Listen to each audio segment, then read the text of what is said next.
There's one final question I want to ask before I close out. But before I ask the final question, I just want to make certain. Are there any other questions? Kelly, you look like you had something. Yes.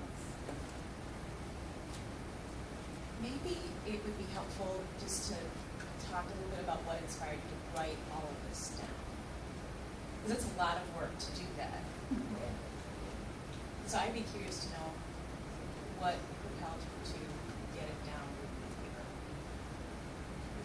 Fair question. Okay, what inspired me to write everything down is my mind is constantly moving, constantly thinking.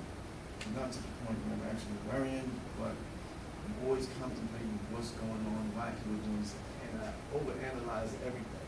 And this is going on in my head.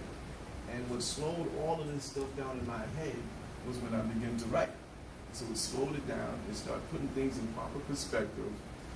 I started understanding the way I think because it was on paper. You know, you can be thinking a whole lot of things, and then you can write those things down, and then you look at what you was thinking and go, that don't make a bit of sense. But at the same time, you can be thinking about things and you write it down and go, now that makes a lot of sense.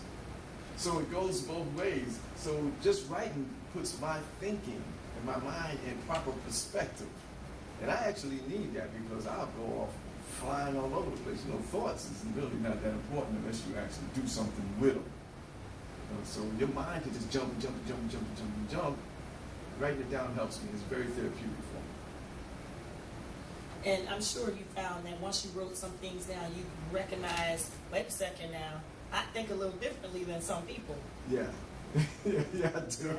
Yeah. I do. That's what that kind of inspired me to write it down too, because I'm not a traditionalist, and I think I'm not a traditionalist because I'm really not formally educated. So I think outside the box. I think the way most people think, but I think a little outside the box, and I pay a little more attention to what's practical, what's useful, what's in your face, what's reality-based, what's factual. I pay a little more attention to that part of it. And my experience, I had wild experiences in my life. I lived a lot in a short period of time, and I have all these relationship experiences, and I've been through all of these things. And I figured it might be pretty interesting. You know, who knows?